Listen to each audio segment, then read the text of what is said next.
Absolutely. You ready? If you're ready to start the meeting, we're now live on the YouTube channel. Yeah, that's fine. So let me get my role right. So good afternoon, everybody, and welcome to this meeting of the Flood Recovery and Resilience Board. So item one is substitutes and apologies. I'm aware in terms of councillors of apologies, I think from Councillor Baines, who may join later, Councillor Catherine, whose IT is fighting him, Councillor Baker, who's not able to make it. Kirsty, are there any other apologies you're aware of? You're on mute, Kirsty. Sorry, we've got Richard Hellings and Mark Heath who have sent their apologies as well.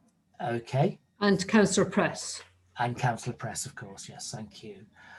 And my apologies if we're not finished by 3:30, I need to leave for another meeting, so I'll ask Councillor Patient to take the chair at that point if we're not finished.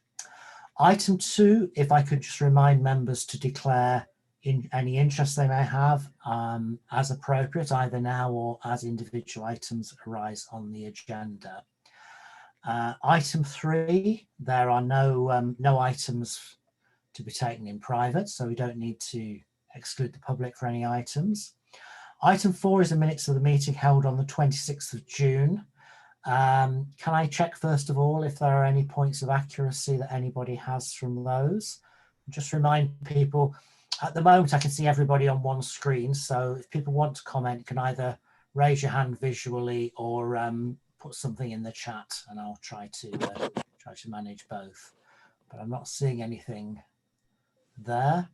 Or are there any matters arising that don't come up elsewhere? I did note in the email where he sent his apologies, Councillor Baker referred to the issue about the road that was closed in Hebden Bridge, which is moving on, but I think having established issues over ownership, I think it now joins that category of things where one wonders who's going to take responsibility for the ownership, and probably at some point we suspect the council will end up having to pick up the responsibility, but that's one we're still pursuing at the moment, as I understand it. Yes, Stephen, yeah.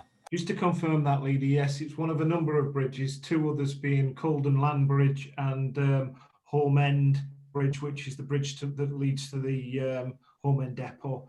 So it's one of a number, but given that we now have a contact that in Guernsey, we will chase it up. Excellent, thank you. Let's hope we can get somewhere with that one. Okay, item 5 then is the Innovative Flood Resilience Programme, and Neil, are you introducing this item? Yes, I will, Chair. I should say straight away, apologies if you're hearing any drilling in the background. I've got people working in the house, so hopefully it's been fairly quiet all day, but you can guess that they're going to come on just as I start speaking. Yeah, I think this is a really interesting opportunity that we've got to apply for some further funding to support all the work that we're doing in Calderdale.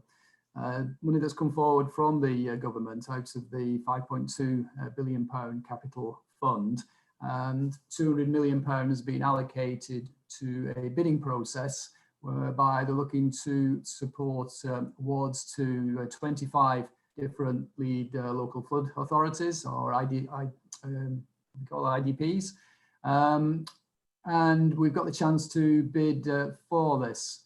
It's a fund that will run for 6 years, and there's the potential for having funding for up to about £6 million for each programme that is supported. The kind of next stage of it is to put forward expressions of interest, and we're waiting for detailed guidance on what will be required of that. We'll have a 6 to 8 week period to put that together.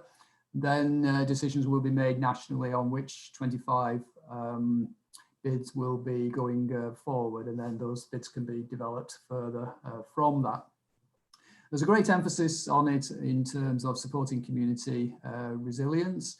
Looking at natural features as well, so natural flood management is certainly part of it.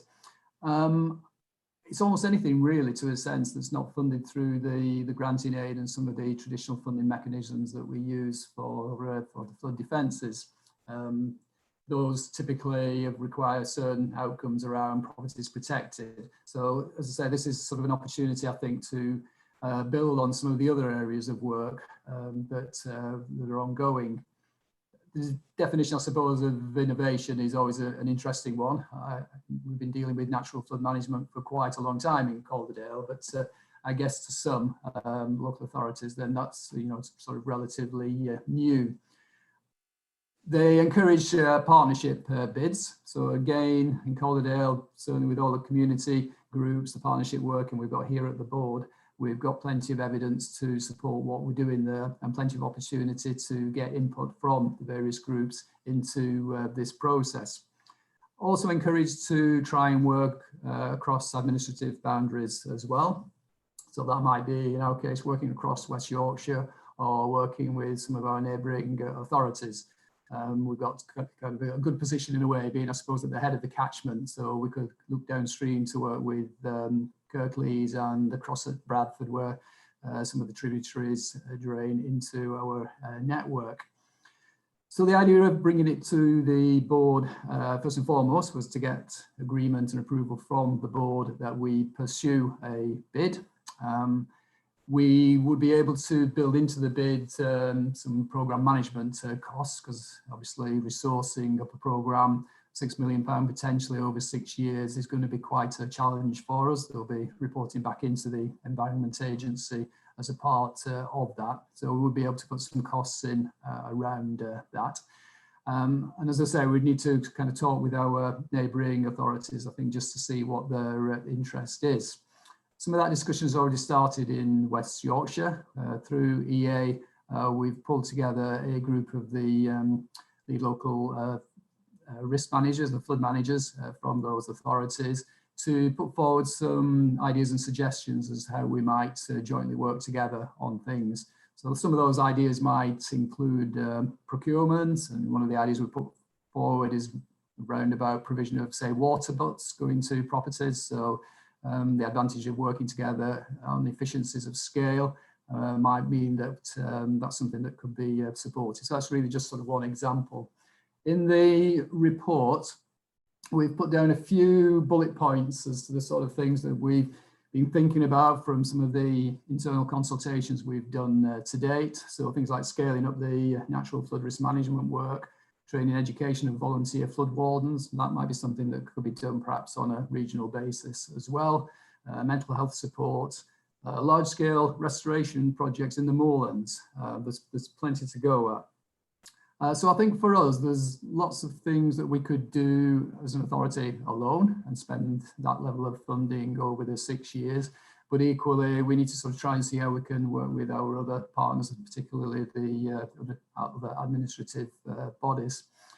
So it's really, I think, a question of if there's other ideas, suggestions that the board want to put forward that we can look to develop. And as I say, ultimately, I think to get approval of the board that we pursue this bid.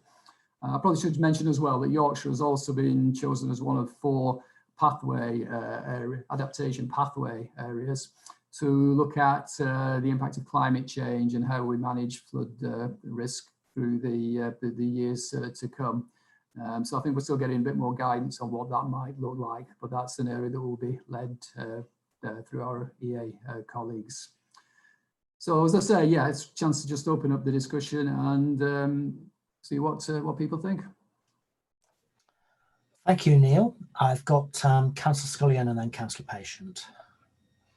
Thank you, Chair. Strongly support Calderdale putting in an expression of interest about this. And I was interested in the list of bullet points.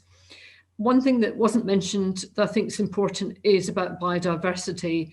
And in another forum, I was looking yesterday at a bid around improving the environment for the white-clawed crayfish.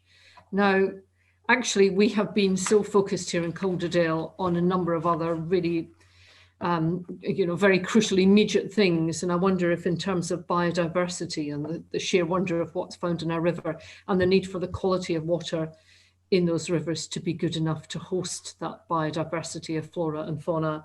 So I would quite like to see some little element in there which is about improving the environment for those. And the other thing I really want to support is anything to do with our flood wardens and our various bits of community support. They've gone above and beyond. They have done an awful lot, and I'd really like to see their role strengthened. Thanks. Thanks, Jane. Scott? Thank you, Leader. Jane's done her usual trick and read my mind and stolen all of my thunder, but that's okay. Apart from obviously the white clawed, what was it? Prawn? Crayfish. I was just going to ask if that was included in your... No. That wasn't on there. That was all Jane. But I think what she's saying is right. Especially endorse the element of supporting the voluntary community sector and all the work that's going on in and around those areas. I'm sure from what little peeks and sneaks that I've heard from there that's already in there. But just that those discussions are robust and you're getting the right people around the table. I mean, I imagine one would go beyond hope and say we're looking pretty good for a slice of that money. I'm really interested to hear about how focused on Calderdale the adaptive path work will be done. I'm sure Adrian will be waving the flag for us here in Calderdale, won't you? But I'll let Adrian come in after me or whoever. But yeah, just to say, obviously, really, really support the development of this scheme. I think there's some really interesting bits going on elsewhere in terms of the National Lottery stuff as well on peatland restoration that we can plug into as well. So yeah. Thanks, Scott. Councillor Holden. Thanks, Chair. Yeah, I'd just like to echo Councillors Colleen and Patient regarding the voluntary and voluntary sector and the flood wardens. They've done an amazing job, but any extra support that we can give them is great. The other thing I'd like to pick up on is I'm assuming that we could also look at that middle band throughout the valleys of land that's in private ownership, be it farmers and equestrian use, which doesn't necessarily get missed, but it doesn't get as much focus. And I think that's an area that we really do need to look at possibly putting some schemes in place. We've concentrated on the tops and in the valley bottoms, but it's always that middle piece seems to always get missed. So if we can draw up some schemes for that, that'd be great. Thanks, Rob. Not seeing anybody else. I don't know. Adrian, do you want to say anything a bit more about the EA strand of this? Yeah, apologies. I'm on my laptop, which I was desperately trying to find out how to raise my hand. Anyway, I've done that. Yeah, there's probably a few things I just want to pick up on. Firstly, the Innovative Resilience Fund bid. I support everything that Neil's proposing, and I guess picking up on I guess the comments I've heard from others and by councillor Patience, I would hope that Calderdale is in with a really great shout for securing some of that money. I think the one caveat I'd put on that is clearly that they're trying to make that money go as far as they can, I suspect. And so all I would caution, it's great that you're having those conversations, Neil, with other authorities in West Yorkshire. But as and when we get the clarity on the expression of interest and the timescales, I don't know how this group make that final decision. And it might be a decision for Calderdale Council, so it might be outside of this group. It's how you make that final decision about what presents you the best opportunity for securing some funding for Calderdale. Because while it'd be great to get up to £6 million, it would be a real shame to get nothing, wouldn't it? And I think you can put in multiple bids actually. So I'll leave that there, and I'm just seeing Scott raise his hand, so he might want to come in. Then on the adaptive pathways work, that's 2.5 million for Yorkshire, but we need to work out where we're going to use that money and what communities we're going to focus on. So that's a piece of work I'm leading on, and we'll be engaging in the coming sort of months with RMAs about what their thoughts are, and ultimately we'll probably pick handful of communities across Yorkshire to make sure we've got a meaningful amount of funding to get something out of it. And then, sorry, yes, I'm just thinking then, the last point I wanted to touch on was the one made by Councillor Scullion about biodiversity. And I think it's a great point that we talk a lot about, flood risk, and we talk about the climate crisis, but we don't often talk about the nature crisis and the nature emergency. And I think, again, that's something we can actually, outside of the bid that Neil's leading on, we can look to see how we can incorporate some environmental net gain into our entire programme. And again, that's a bit of work I'm doing some work on. So. Thanks, Adrian. Scott, did you want to come back on? Yeah, just briefly. I just wanted to say, and I'm trying not to be crass here, but just to say that we do have a strong narrative in terms of where we are and sort of a lot of the difficulties we've faced. And I think although I imagine certainly within the bid there's going to be some quite disparate pieces there, hopefully something to do with mental health there as well, because I think we've got quite a strong track record on the work we've done in terms of managing that post-flooding events. But I think as long as we get that sort of narrative right that wraps it all in a bow, I think that would be what would put us in a pole position for securing some of that funding. Thank you. Granville, do you want to come in? Yeah, thank you, Councillor. Just 2 quick points, really, I think. Firstly, I guess just reflecting back on what was being said about the kind of the community level groups. I was going to come to this in the NFM report, but we've recently done a bit of survey work with the NFM operational group in the community. And one of the things that's come back through that survey was around capacity building for delivery of NFM across the catchment. So I think, recognising the brilliant work that those community groups are already doing, but there might be something within this bid that might land quite favourably in terms of future skills, upskilling, capacity building, and potentially even future jobs to sort of deliver some of this stuff.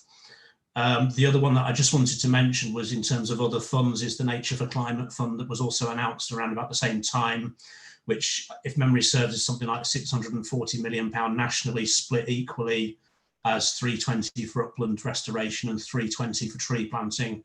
So we are very much in conversation with White Rose Forest via Kirklees about the components of that relating to tree planting that is likely to head in a West Yorkshire direction in terms of delivering tree planting, obviously for this board in particular around, thinking around sites in the Upper Calder. The component of that relating to upland restoration seems to be lagging slightly, so I haven't got so much information on that at this point in time, but obviously as and when that comes along, that's something else I think to play in. And somehow I think with this Innovative Resilience Fund, what I would suggest is we need to be looking at creating that narrative that draws all of these different elements together and shows how they're a part of a kind of coherent strategy, if you like. Okay, thank you. I think that's covered that quite broadly, quite well. I think you're right. This fund provides the basis to, not only do the bids, but also get that overarching narrative, which will help with other things as well. And I would hope if the timescale doesn't allow for coming back to this board formally, then we will share ideas as this develops and perhaps share drafts of those proposals with colleagues, so people have the chance to input as the bids being shaped up. I've not seen anybody else, so we're happy therefore to agree to the direction of travel, and obviously we'll take on board the various comments that have been made. So thank you, seeing plenty of nods for that one. Thank you, everybody. So I'll take us on to item 6, which is the report from the Flood Risk Reduction and Investment Group. I should remember from my notes. So can I just check who's leading off on this one first of all? Somebody from the that would be myself, Chair, Paul Swales from the Environment Agency. Thanks, Paul. Over to you. Okay, yeah, just hopefully you've all read the report, but just thought I'd share some key headlines from it. With regards to the Mytholmroyd Flood Alleviation Scheme, it continues to progress at great pace, with many areas now complete. And if the weather is kind to us, which fingers crossed that it is, we're hopeful that the flood defence scheme will be watertight and up to flood defence level towards the end of November and beginning of December. So as I say, weather is kind. It'll be a nice early Christmas present for the community in Mythenroyd to know that they are better protected. Still, we can never guarantee the weather in Calder Valley, but let's hope it's in our favour. Just on a similar theme with regards to Mythenroyd, that we've submitted a £2 million bid to the West Yorkshire Combined Authority to contribute to Mythenroyd.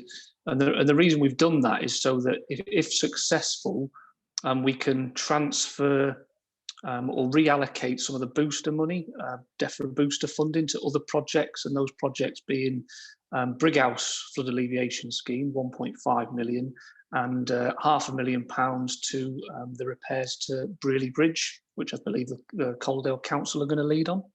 And so we'll hopefully have a decision on that funding at a meeting on the 21st of October with West Yorkshire Combined Authority. Then one final thing, I won't dwell on Mythenroyd any more than I have to, but we're continuing to work with the Department for Education on trying to better protect Burnley Road Academy, because Department of Education have a funding pot available to add resilience to flood-prone schools, of which Burnley Road Academy has been highlighted as one of those schools that can benefit from this funding. So that, and it really is a flagship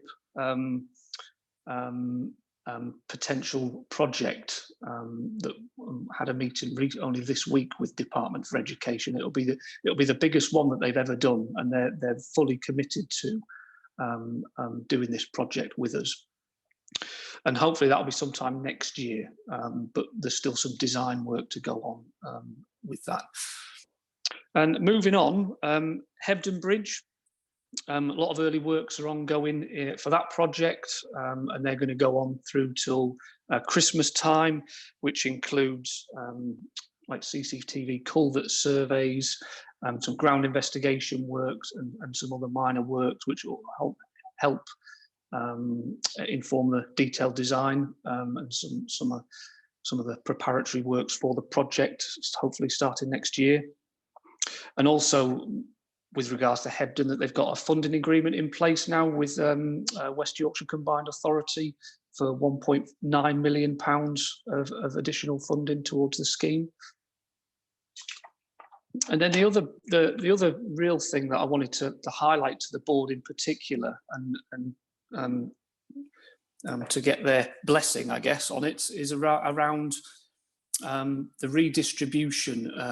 You'll be well aware that Hebden Bridge recently received an additional £12 million of central government funding towards the project.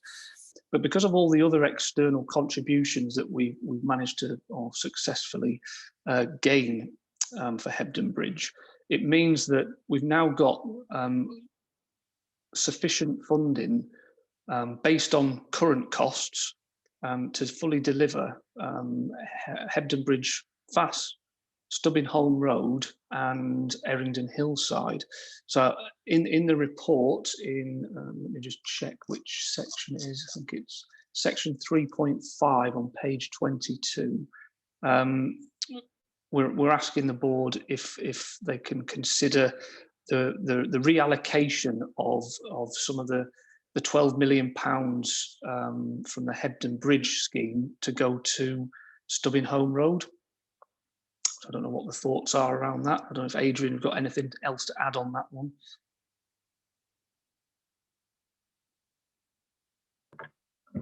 Probably not, Paul, other than to say Stubbingholme Road, you know, we disaggregated some elements of Hebden Bridge over the last few years to facilitate delivery and allow us to make choices about the funding that we have. Now we have this additional funding from government. It feels like the right time to allocate the current funding gap against Stubbingholme Road. That's not the same as guaranteeing it will happen, because there's lots of work still to do and some risks to overcome. But I think it's a really positive statement. This was discussed at the Senior Officers Group, and it's a recommendation from the Senior Officers Group to the Partnership Board that that money is allocated. Thanks, Adrian and Paul. I don't see anybody specifically want to comment on that element, but I'm certainly. I mean, this has been controversial taking it out. So the opportunity to look at it further, I think, should be welcomed. Okay, anything to add, Paul? No, they were the main highlights I wanted to cover. And if there's any questions, there's myself, Adrian, and Joe Arnold on the line that could happily try and answer them. Thank you. Jane, you want to come in on one of these? Thank you, Chair. It was just a question in section 6 in terms of some of the other projects in development, and it comes back to, you know, will people feel safe at Christmas question. And I know that in Copley, the river embankment there, and I'm really pleased to see the note there in terms of work being done. But clearly there has been some anxiety from residents about that scheme in terms of temporary measures to keep people safe should we have another event. So I just wanted to flag that up really on behalf of the residents and the councillors, that we really do need to keep an eye on that Copley embankment. Thank you. Thank you. Yeah, Holly, you've got a question. Thank you very much, Chair. And it was just to ask colleagues at the Environment Agency, you've probably all been following over the last week or so, that we were promised this Yorkshire-wide flood summit from the Secretary of State, which when it materialised that actually South Yorkshire and South Yorkshire alone had been granted a flood summit, which took place yesterday, it just left colleagues in West Yorkshire and in North Yorkshire, those representing York in particular, feeling like where we'd had a number of quite serious conversations that we were trying to have with the Secretary of State almost deferred until we could have them at this flood summit. Really quite frustrated then about what are the next steps for us. Now, I don't think it's necessarily a bad thing to have some of those discussions on a slightly more localised level, and actually might be more constructive. I've written to the Secretary of State and the Floods Minister to ask, therefore, will West Yorkshire have a similar roundtable discussion, a West Yorkshire Floods Summit? And I'm just wondering if colleagues at the Environment Agency had been involved in any further discussions to that effect, because I do feel like this is a really opportune moment, not just to reflect on things that really didn't work particularly well, and it did feel like we had a particularly disjointed response from central government to those floods that we experienced earlier this year. But as we move forward to some of those more innovative projects that Neil updated us about, it'd be a really good time to get everybody together and have some of those conversations in a bit more detail with central government. Yeah, thanks, Holly. Adrian, you? Yeah, I can certainly do my best to try and answer, but I suppose I caveat that, Holly, with obviously the promise of a Yorkshire-wide event and the roundtable event that's just happened in South Yorkshire is a decision for the Minister and Secretary of State.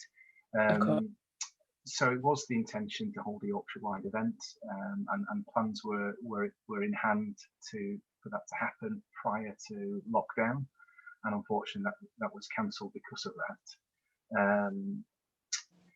In fairness, I think again, government not quite knowing when lockdown might finish, their preference was for a face-to-face meeting, which I think then added to some of the delay. And I think following pressure from Dan Jarvis, the City Region Mayor, and South Yorkshire MPs, and given the anniversary of the South Yorkshire flooding coming up, then the decision was taken to shift from a Yorkshire-wide event to give it a South Yorkshire focus. So I can't say whether there will be a West Yorkshire or a Yorkshire-wide event that follows. I know the letter's gone from the leaders of Yorkshire pushing for an event.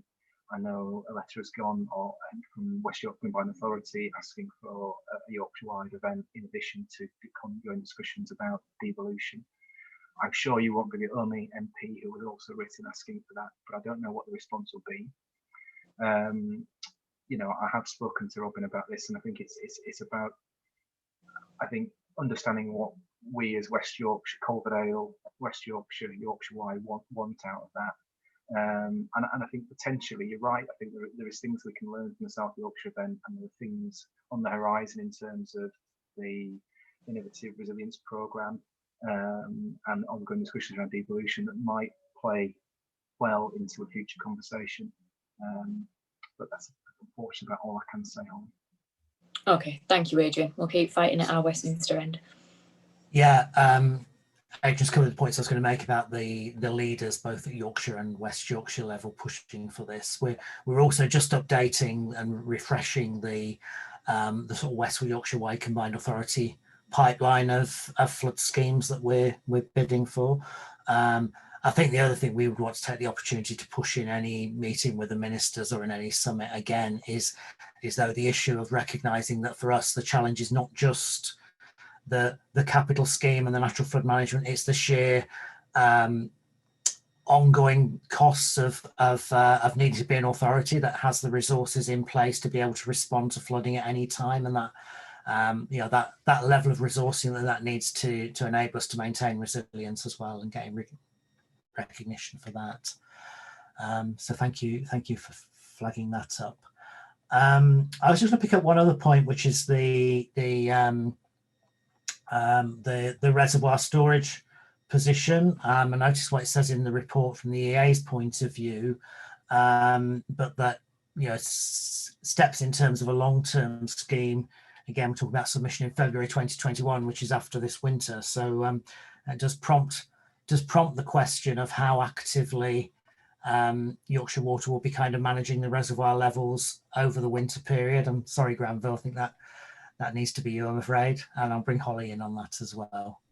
That's fine, thank you, Councillor. So the position at this moment in time, I mean, I guess just to start with, in terms of those reservoirs above Hebden at this point in time, there is some storage available there. They're around about 93% full currently in terms of across the entire group, which you recall when we've run the trials previously, the target is to have them at 90%. So it's slightly above that at this point in time, but there is storage available. In terms of going forward, there have been some high-level discussions between both Yorkshire Water and the Environment Agency at a regional level, at director level, about the coming winter. Hopefully the board will recall that the agreement that we had between Yorkshire Water and the Environment Agency for previous trials did include a number of compromise positions from Yorkshire Water in relation in particular to things like drought permits and environmental considerations downstream. So we have written to the Environment Agency again off the back of those discussions that have happened within the last few weeks, essentially setting out our position again that we do need to look at resolving some of these other issues at this stage in time. So that's the kind of position right now. But obviously, as I say, yeah, we are in discussion with the Environment Agency, but we need to make sure that we are continuing to, I guess, protect both the legal obligations that we have as Yorkshire Water, together with obviously the fact that we've done trials in the past trawling those reservoirs down. When we have done the trials in the past, those have generally started around the sort of November, December time, which is why we've started those discussions now to kind of proactively try and deal with that ahead of time. Thanks, Granville. Holly, I think you wanted to come in on that. Yeah, thank you very much. And just to update colleagues that you might remember that I tabled an amendment to the Environment Bill in relation to this. And I've got some sympathies with Yorkshire Water that there perhaps just needs to be a rebalancing of drought risk and flood risk in legislation that underpins some of this area. The committee stage of the Environment Bill was paused due to the coronavirus, and we're still waiting for a date for that to recommence. I had a chat with our Shadow Floods Minister this morning that the amendment is one of the first things that will be up for discussion again when we do recommence the committee stage of the Environment Bill. So it will just give us another platform to raise some of this with a view to just rebalancing that legislation, which I hope will give us all some assistance, whilst I do appreciate that there is a lot of progress on this between the Environment Agency and Yorkshire Water. So I'm pleased that we're not letting those delays undermine some of those efforts, but hopefully we can get that resolved in the long term. Thanks, Holly. Okay, thank you for that update. So I'm not seeing anybody else, so we're happy to receive that report and agree to the reallocations around Hebden Bridge as we talked about earlier in there. Everybody okay with that? Thank you. Okay, so that takes us on to the highlight reports. Item 7, number 1, community resilience, and I think that's you, Katie. It is, yes, thank you, Chair. I didn't deliver my report till this morning, so you won't have eyes on it, but I think Kirsty will have it for circulation No, okay. I've sent it this morning, but I'll resend it. Apologies for that. Okay, so we've still got 10 live actions and 29 business as usual actions in the plan. Reporting hasn't recommenced, so we've just been picking off things in order of importance, really, and catching updates for those, which I'll go on to further down in the report. So first of all, flood groups and network of flood wardens.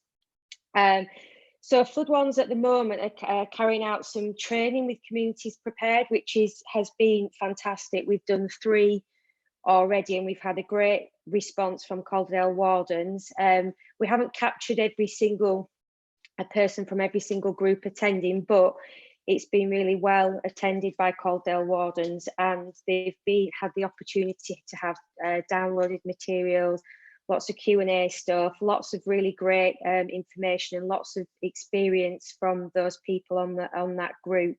And there's another 3 of those to go, and I think they're great. And I think if we can have the opportunity to do some more of those, that would be ideal.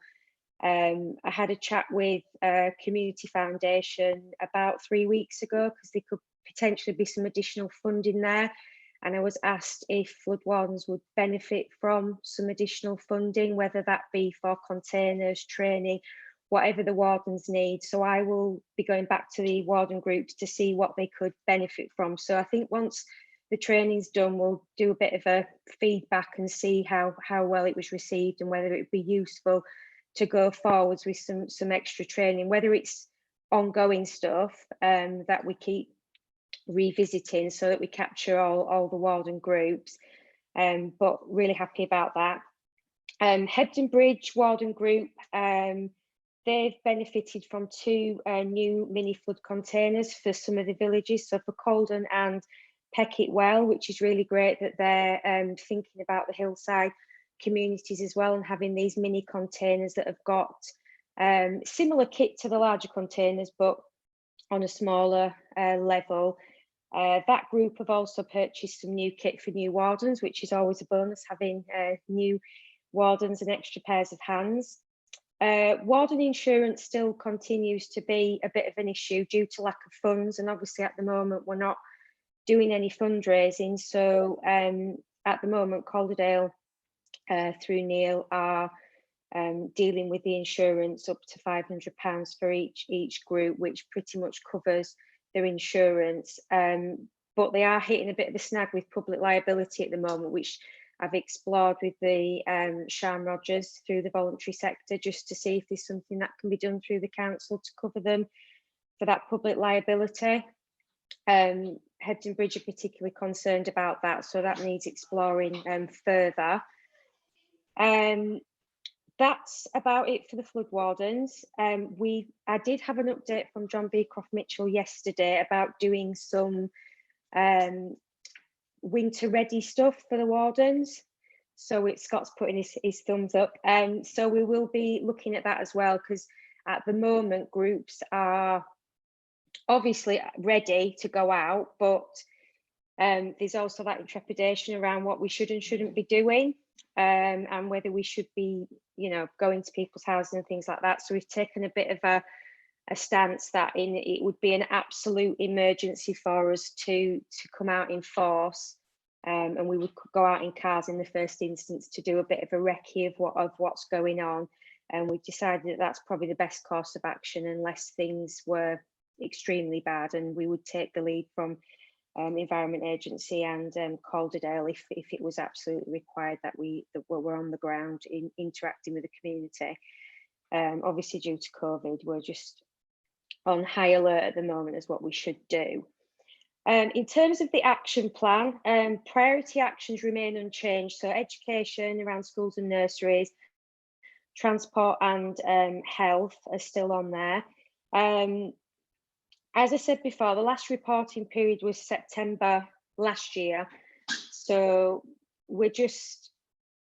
I would prefer the reporting to recommence in some form, because it makes it easier to gather those updates and work out where the gaps are and things like that. So I'll be pushing for some form of reporting to recommence. Just I feel it's quite important for this group that there's key things that need to be kept an eye on, and I think having some formal reporting going on rather than me chasing down some of these actions individually, that it's a bit of across the board. Got some flood grant numbers from the business side at the moment, just awaiting household grants. These are the grants from February. So 520 business grants went out after February flooding this year, and that equated to £1,243,561. So quite big numbers there. We're just waiting on the household because that's expressions of interest at this stage. I don't think any actual grants have been administered out at this stage, have they? Is that correct, Neil? Yeah, Jane's nodding her head. Okay, so I'm hoping to get some sort of update from housing on how many expressions of interest have been accessed, but also out of those, how many people will actually benefit. Because last time I spoke to housing, it was a very small amount, just because of the rules around issuing those grants this time, which is a bit of a shame. But anyway, onwards and upwards. In terms of milestones and deliverables, so education actions, so emergency planning have carried out training exercises for school leaders just recently via a webinar. I'm just awaiting some feedback from that to see how well it was received, and if there's any plans for any future sessions. I also asked to have eyes on what format that was in and what they were delivering, so I'm hoping to get that. Healthy Minds have come back with some reporting for us. It's not quite complete. We need to request, in line with the agreement, some of the extra bits that we'd asked for, but they've come back with that 35 people who were flooded in February have benefited from the sessions, but there are some other measures that we asked for in that report, so I'll hopefully be able to report back on that in the next board. Slippage is the health recommendations again. I raised this, I think I've raised it at the last 3 board meetings, but also through flood scrutiny. So this these health recommendations have been sat in my slippage for quite a while now. I asked flood scrutiny at the last meeting to give me a hand with this, and I haven't heard anything back. Now, I haven't forcefully chased this due to COVID, and I know that obviously everybody in that health team are tied up with COVID, but some of those health recommendations came up in scrutiny after the February flooding, and we're chasing things from 2015. So I think we really need to be pushing for some sort of response on these health recommendations, and I will take it back into scrutiny again. And that's for those. I can take any questions at the end. Actions for the next period. We're going to continue with the education actions and just get some further feedback on that, and obviously the health recommendation, which is high priority. Also the review of the S19 report from the December floods as well. We need to keep the foot on the pedal with that. Then for my next meeting, which is on Tuesday, the main bulk of the meeting will be around the Innovative Resilience Fund. So we'll have wardens and things there, and hopefully get some ideas back from the group, get them thinking about what potentially could be done from a community resilience side. So that's it for the next period. The only thing that I want to ask from the board, which I feel is quite important, I'm without secretary support at the moment, and one of the main reasons my report was delivered this morning. I really feel like this group needs some fixed support to help me, basically, to do all the chasing, getting agendas ready, preparing the report, and just making sure that things are being done. And I'm spread quite thin, so having secretary support would be absolutely ideal, and somebody that knows the my actions inside and out would be the most ideal, but that's probably extremely demanding, but but yes, that's it from me. So the only big ask is the secretariat support for the group. Okay, thank you. I'm not quite quite sure where that's previously been handled, but perhaps ask Neil to pick that up with ourselves and Scott outside the meeting, but we'll pursue that. Jane and Scott, you both indicated to come in on the insurance point, I think. I'm very happy to take that away with officers and talk to the Cabinet Member for Resources and Finance, Councillor Sylvia Dacre. I do know that our council insurers, Zurich Municipal, have been very helpful in terms of public liability insurance for community groups. I've availed myself of it in terms of, I can't remember, up to 10 million or something like that in terms of public liability for very, very low cost. So I'm happy to take an action away with the officers to explore that with Councillor Dacre and the council's insurers. And thank you. Yeah, sorry, that's fine. Thank you. No, go on. No, I was just going to say I spoke at length with Sian Rogers about it, and one of the main issues with it is because we don't plan a specific activity, we go out when something is happening. It's not in a traditional sense where we take out the health and safety forms, get people to sign everything before they start, because we don't have that. We don't have that time, basically, do we, to get all that done before we go out, because we're very reactive. And that's one of the main things that Sian had brought up, that it wouldn't be able to be done in the same manner as some of the voluntary groups that they work with at the moment. But it's definitely something that needs exploring. If we can have assistance with it, that would be great. Thanks, Katie. Scott, do you want to add anything? Yeah, mine wasn't really about the insurance element. It's more about the winter preparedness element of and I think that's really important, especially in light of where we are with COVID and managing that. But I think there were, I don't want to use the word concerns, but there were some just some little questions from some of our flood hub leads as to, you know, their engagement and whether they've been brought in terms of effectively in terms of planning it for any potential happenings this winter. Not least that, but also, you know, the voluntary community sector. I know Sian obviously runs that within the council and is also a flood hub lead as well. So I'm really pleased that Derek and team are putting the right people around the table. I mean, we're not going to have a traditional Operation Calderdale this year, so he's considering doing a more broader desktop exercise and engaging the flood, you know, the flood wardens and the flood hub leads within that. I do think though that Katie's right. I mean, we think we all need to remember that Katie's a volunteer here, and giving her a little bit of capacity to sort of deliver that. She does a heck of a lot of work. This is one compliment, Katie. You're never getting another. She does a heck of a lot of work for her. So I think if we could provide some support for her for doing the incredible amount of work she does, that would be really brilliant.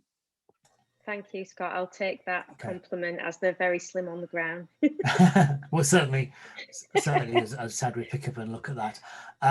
Yeah, I think it's important. I mean, I think at every level on the winter preparedness, I think we're very aware. Been discussions, difficulties this morning about, you know, the particular risks of kind of multiple threats over the winter. I think you've hinted, Scott, Derek's already on with this, but yeah, please escalate it if we feel those things aren't getting followed through. But I'm sure it will, and yeah, need to make sure specifically perhaps that wardens and people on the ground are briefed about the balancing of different risks should we face an incident. So we'll make sure, if we can make sure that one is followed up, that'd be appreciated. Just to add very briefly, Chair, that it's interesting that the work that we've been doing around the virtual hubs for COVID is in now influencing the real life hubs, and I believe Craig Tumoulding is going to be on that call in terms of developing the idea of the digital hub and taking some of that capacity away from the real life hubs in terms of some of the perhaps lower level stuff that might be able to be managed online. So seems like there's a real good strategic direction in terms of the work that Derek and team are doing. So good to hear. Thank you. Okay, not seeing anybody else. So thank you very much for your report, Katie. We'll follow up on those things that were identified. And can I go on to the NFM operational group and Granville, if anything to add to your report? Honestly, yeah, I mean, I think probably take the report as read. I mentioned that we'd done a couple of surveys with the groups over the last sort of period, one specifically around the grant scheme that we've been running with landowners, and one more around kind of beginning to think about how we develop and articulate a longer term strategy for NFM within Calderdale. On the grant scheme side of things, I think it's fair to say that what we've done so far has been very favourably viewed, although clearly I think probably as we anticipated, there has been a little bit of frustration expressed around some of the processes associated with getting consents and delivering those schemes on the ground. What I would say, however, is also I think really welcome the fact that the council's NFM officer Ben Fenton has been given a little bit of leeway in terms of that approvals process, such that some of the smaller schemes can actually now be pushed through much more quickly, which I think is a real benefit, and something that we're kind of keeping alive within the group is whether there are other aspects of that streamlined process that we can look to put in place to keep things moving forward quickly, whilst accepting that the council does have certain legal obligations over ordinary watercourse consent and so on. I mentioned the capacity building earlier. That was kind of one of the key things I think that came up through the strategy. So as I say, if we can sort of weave that into the narrative around the Innovative Resilience Fund application when that's made over the next month or so, that would be fantastic. In terms of delivery on the ground, we've now got 12 of the original schemes completed, with another 10 kind of pending. I understand that I think the vast majority of those 10 really we're just waiting for the start of the tree planting season this winter. So once those trees go in, we'll see that number of completed schemes increase quite significantly. And then in the background, we've also been doing quite a lot of work to support the development of the next phase of schemes as and when funding is available. So we've done around about 60 botanical surveys already on land that's been identified by landowners potentially for future NFM schemes, with about another 40 to go. Really just trying to get ahead of the curve, I suppose, such that as and when additional funding for NFM does become available, then we've got a bit of a head start in sort of consenting and proceeding with schemes in those places. I think the last one really just to pick out, which is not so much in my report necessarily, but reflecting on what Katie was saying, I think about some of the more localised flood groups and flood stores that have been put in place.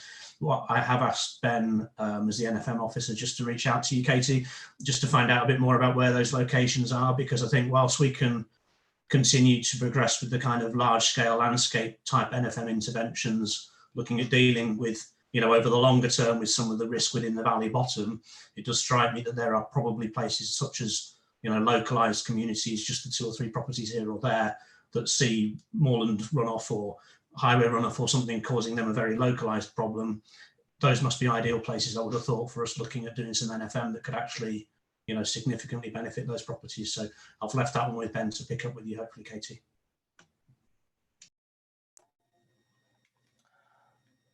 Okay, thank you. Any questions or comments for Granville or on his report? Okay, I'm not seeing anybody. Thank you very much, Granville. Just find the next one.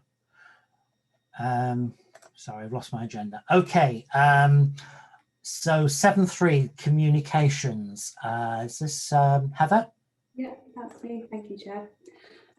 So yeah, hopefully you've all read the report, so I won't go into too much detail. That shows kind of the main campaigns we've been delivering and the key messages we've been sharing as a partnership via our various channels. So this includes sort of details of the recovery and support available following Storm Ciara, updates on the ongoing flood works, and then just also wanted to highlight a multi-partner campaign that the EA has been leading around raising awareness of invasive species, which has been really well engaged with, mostly sort of social media videos and so on. So another area I'd like to highlight is recruitment to the flood communications officer role. So they would also assist in other communications around the climate emergency. We've had a lot of interest, lots of applications, and we're looking to hold interviews 19th and 20th of October. So hopefully we'll have a new person in place in the not too distant future. And then finally, as Councillor Patient highlighted, obviously it's really important that we get messages out about winter preparedness. So we're supporting that engagement work by sort of sharing messages about things like preparing a flood plan, checking your flood protection products, that sort of thing. Put a press release out about that recently, included an article in the flood newsletter, and we've been putting out social media messages as well, particularly ahead of wet weather, just to sort of keep all that fresh in people's minds, really. But yeah, I think everything else should be in there, hopefully. Thank you very much, Heather. Any questions or comments for Heather on her or the written report? Scott, yeah? Yeah, just a quick one, really, Heather. Thanks for everything. Thanks for the report.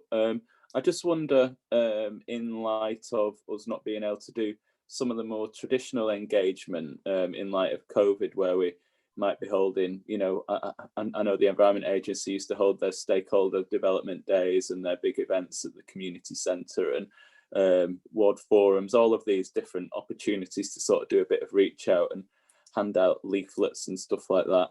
I wonder, in light of those people that can't get online or have barriers to accessing the internet, be it confidence or whatever, if there might be the ability to just do some, I think, a very, very short run of leaflets that just highlight, you know, some of the things that communities need to do in terms of managing your flood equipment, checking your flood plan, making sure they're aware of the limitations of flood wardens, for example, not relying on, you know, flood sacks or flood bags or anything like that. I wonder if there'd just be the opportunity to develop a one sheet, a sort of A4 of the hot takes of what communities need to do that could be put up in settings like community notice boards, outside doctors' surgeries, various stuff. I'm just sort of thinking more broadly to be able to get that message out. Yeah, no, that sounds like a really good idea, Councillor Patient. I think you know, we do need to target those people who aren't online, and you know, it's certainly something we can look into. We could sort of leave them in key areas like where people are going, libraries and that sort of thing. Yeah, community notice boards. So I'll take that back to the team. Thank you, Heather. Okay, yeah, Jane, yeah. Just a quick one. As a politician, of course, I look at the electoral roll and the changes to the electoral roll over a period of time. And there's no doubt that particularly in Mythen Ride, there has been quite a turnover, really. There, you know, partly because of flooding, older people moving away to be with their families, young families moving in. We take it for granted, I think, that people know how Mythen Ride floods, actually, and how London Foot floods. I think there's also a bit of movement in London Foot recently. So I think ways in which we can get the message to people in those communities very specifically that they do need to be prepared, and this does happen to them actually, because there are really quite a lot of new people moving into the area who wouldn't have had that experience. Yeah, so that's true. In fact, before COVID and sort of I changed roles, we were looking at potentially liaising with some estate agents in the valleys to see whether we could, you know, perhaps as part of their introduction to new tenants and new people moving to the valley, that they could sort of give them a bit of a pack which would explain a bit more detail about local flood risk and the help available. So that's certainly something, you know, we can look to explore when the new person's in post as well. Okay, thank you. Anything else on comms? Okay, Rob, yeah, sorry. Yeah. Thanks, Chair. Is there something that we could do with regards to, I know we've got a considerable rate of people signing up for receiving their council tax online. Is there anything that we can do with that data to actually send information out to the specific areas? We've got data on which areas are prone to flooding. I'm assuming when people sign up for council tax in the new properties, we've got that data. Is there any way that we can use that and to send the information out to them? Yeah, that's a really good idea as well, Councillor Holden. We can sort of factor that into the campaign when that runs. So, yeah, thank you. Thanks very much. We'll follow up on those. Thank you for those points. Thank you, Heather. I think that covers everything I've seen on yours. So move on to 7.4, which is resilient infrastructure. I think this is Stephen.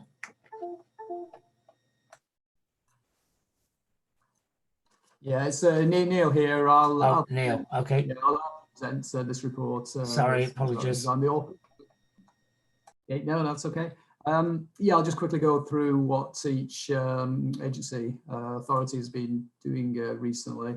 At Calderdale, the Section 19 reports, of course, working on the one from February. Just trying to get some analysis done by consultants for the hydrometric analysis that we need to prepare as part of that. I've just had a kind of a bit of a knockback internally in terms of getting funding approved to use the consultant. So I'm going to have to just go through an appeals process to ensure that that happens. Otherwise, we will really struggle to deliver this on the sort of timeframes that we want to.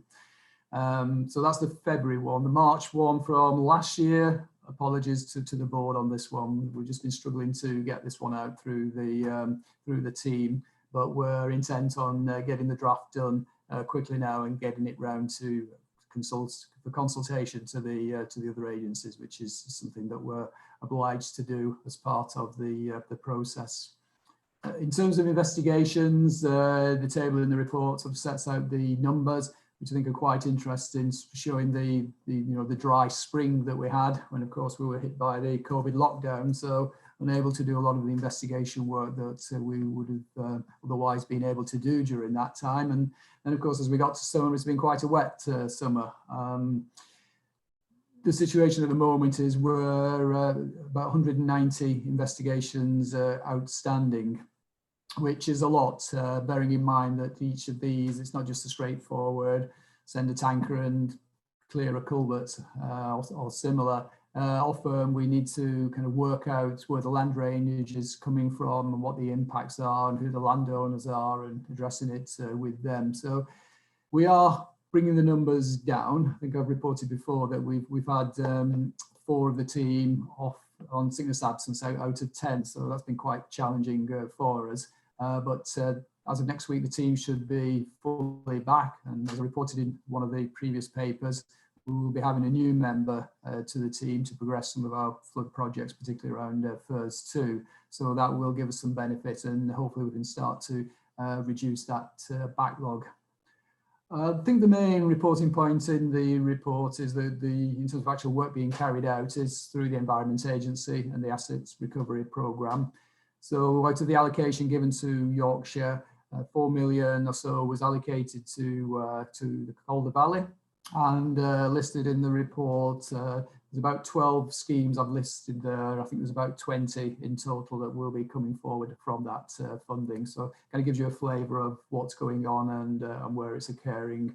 Particular references around shoal clearance, which is kind of the clearing out of debris that's been pushed downstream. I know the one in Hebden Bridge was a particularly sensitive one, so pleased that that one's being progressed. Northern Power Grid reported on the programme previously that have been carried out since 2015. We were saying last time how well that had worked during the recent storm events. And they're now moving on to, I suppose, what you might call the second phase of that programme, with a few locations listed again in the report where they'll be looking to move substations to new positions where they'll be much more flood resilient. I'll probably make a special mention to Network Rail. Unfortunately, Rick's not with us at the meeting today, but I suppose in my time at Calderdale, I think it's been quite refreshing to see how Network Rail have come back on board within the partnership, and actually putting some of the money behind some of the projects as well. So in Walsden, where for a while now we've been looking at a scheme for that. Network Rail have certainly got a vested interest in getting it right in that area. We all know about the impact on the train line and the impact on the tunnel near the station there, and the infamous Bridge 96, the low-level bridge that goes over the watercourse. So they're supporting the early work on that.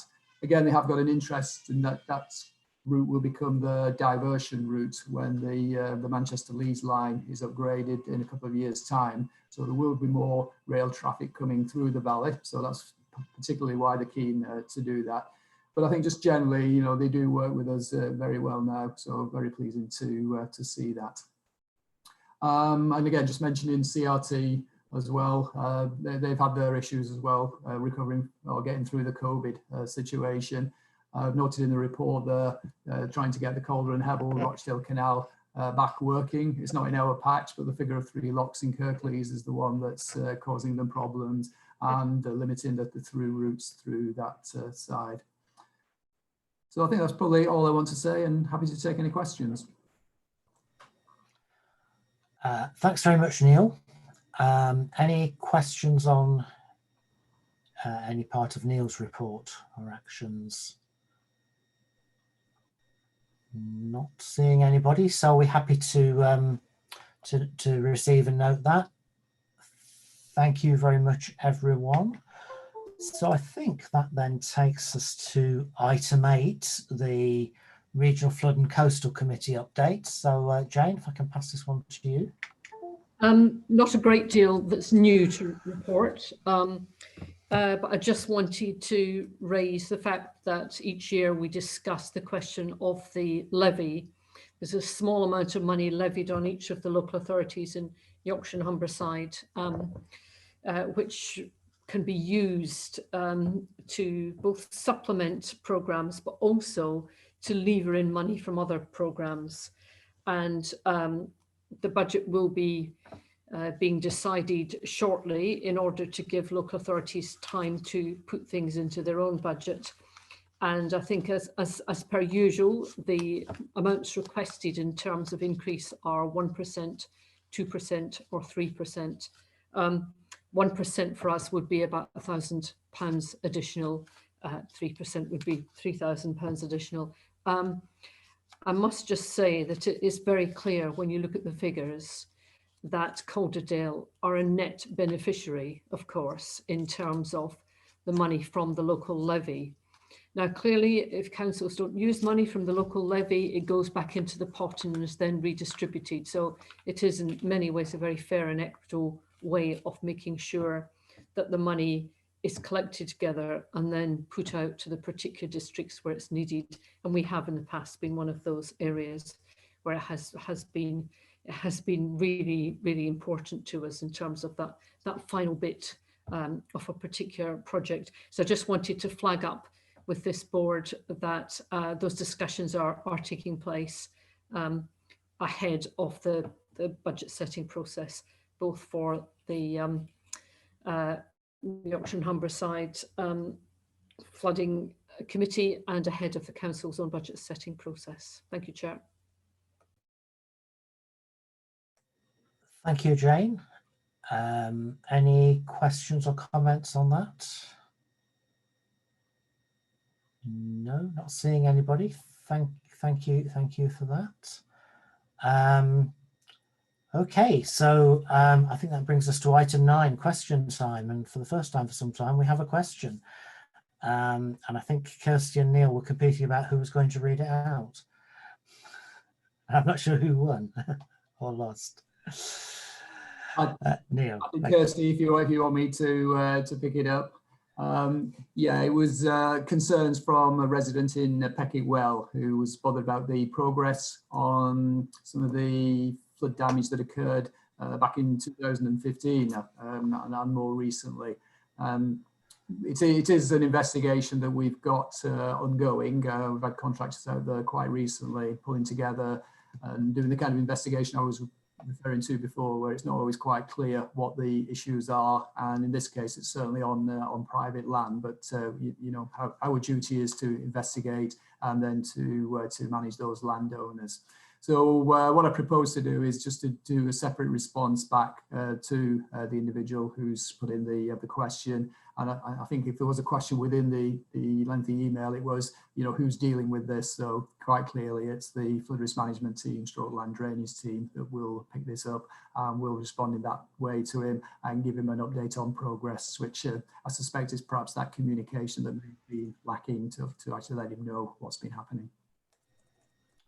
Thanks very much, Neil. So we'll record the question and the written answer in due course in the minutes. But it is quite a specific issue, but one of the many upland drainage issues that you know, that we have to worry about, as well as the more substantial flooding in the valley bottoms.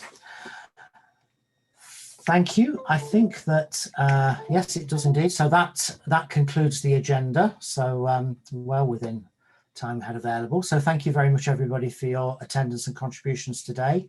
And that brings the meeting to a close. Thank you. Thank you. Cheers.